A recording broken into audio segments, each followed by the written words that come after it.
c'est que Chagall va connaître quelque chose d'étonnant. Il va traverser tout le XXe siècle.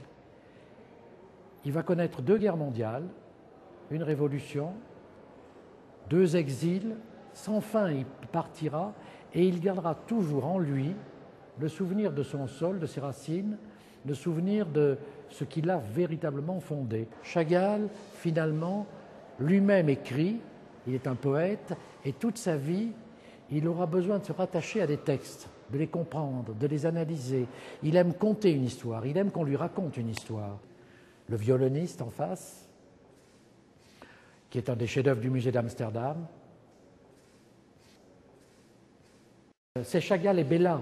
Bella qu'il a connu en Russie, qu'il a abandonné lorsqu'il est venu à Paris, qu'il va retrouver lorsqu'il revient pendant la Première Guerre mondiale. Il se marie avec elle, et puis il y a la Révolution qui arrive, donc un autre univers, un autre bouleversement.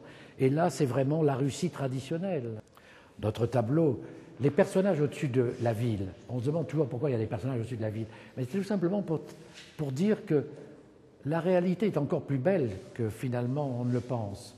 Et le besoin de se fixer aussi toujours dans cette culture qui est la sienne, de raconter la Bible. Raconter la Bible, c'est pour lui raconter ses racines les plus profondes, ces séquences extraordinaires qui ont illustré ce monde extraordinaire qui raconte le fondement même de notre histoire. La Révolution, il y avait cru, comme tous les artistes à l'époque, il avait cru que c'était un sentiment de liberté. Et puis il avait compris que ça ne pouvait pas être ça. Et il est resté dans son pays entre 1917 et 1922. Puis à partir de 1922, il est revenu en France où il a vécu heureux et il s'installe.